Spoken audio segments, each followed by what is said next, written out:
புத்தர் தான் தங்கியிருந்த இடத்திலிருந்து வேறு ஒரு இடத்திற்கு தன் சீடர்களோடு சென்று கொண்டிருந்தார்.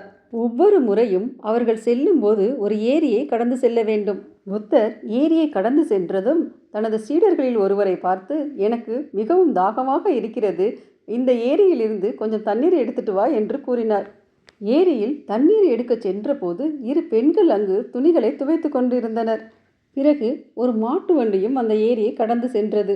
வண்டி கடந்து சென்றதும் அங்குள்ள தண்ணீர் மிகவும் சேரும் சகதியுமாய் இருந்தது. உடனே அந்த சீடர், இந்த சேற்று நீரை நான் எப்படி புத்தருக்கு கொடுக்க முடியும் என்று திரும்பி வந்து புத்தரிடம், அங்குள்ள நீர் மிகவும் சேரும் சகதியுமாக இருக்கிறது, குடிப்பதற்கு ஏற்புடையதாக அல்ல என்று கூறினார்.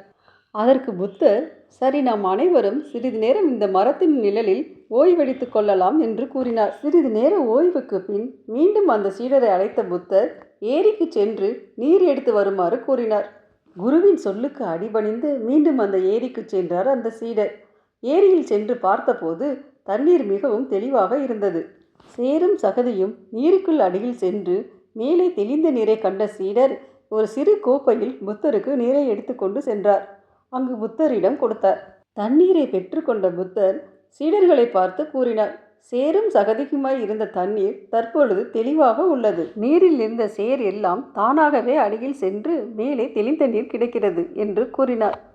நம் மனமும் அப்படித்தான். நாம் மிகவும் குழப்பத்தில் இருக்கும் பொழுது மிகவும் அமைதியாக இருந்தால் அது தானாகவே சரியாகிவிடும் என்று கூறினார். நாம் மனக்குழப்பத்தில் இருக்கும்போது எந்த முயற்சியும் எடுக்க வேண்டாம்.